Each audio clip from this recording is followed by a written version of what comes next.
اللہ علیہ وسلم جب دنیا سے وفات فرما گئے، حضور اکرم صلی اللہ علیہ وسلم کی زوجہ محترمہ عائشہ رضی اللہ عنہ نے بیان کیا کہ حضرت صلی اللہ علیہ وسلم جب وفات ہوئی تو حضرت ابو بکر رضی اللہ عنہ اس وقت مقام میں سخت میں تھے۔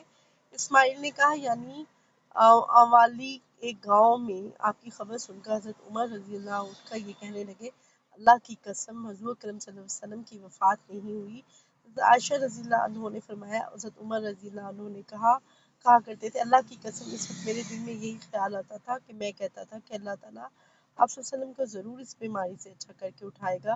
آپ صلی اللہ علیہ وسلم ان لوگوں کے ہاتھ پاؤں کاٹ دیں گے جو آپ کی موت کی باتیں کرتے ہیں۔ اتنے میں حضرت ابو بکر رضی اللہ صدیق رضی اللہ عنہ تشریف لے آئے۔ اندر جا کے آپ صلی اللہ علیہ وسلم کی میت مبارک کے اوپر سے کپڑا اٹھایا اور بوسہ دیا، کہا میرے باپ آپ صلی اللہ علیہ وسلم اور ماں آپ صلی اللہ علیہ وسلم پر فدا ہوں۔ آپ صلی اللہ علیہ وسلم کی زندگی میں بھی پاکیزہ تھے، وفات کے بعد بھی آپ اس کی ذات کی قسم جس کے ہاتھ میں میری جان ہے، اللہ تعالیٰ آپ پر 2 مرتبہ موت ہرگز طاری نہیں کرے گا۔ اس کے بعد آپ باہر آئے اور حضرت عمر رضی اللہ عنہ کہنے لگے، قسم کھانے والے ذرا تعمل کر۔ پھر حضرت ابو بکر صدیق رضی اللہ عنہ نے گفتگو شروع کی اور حضرت عمر رضی اللہ عنہ خاموش بیٹھ گئے۔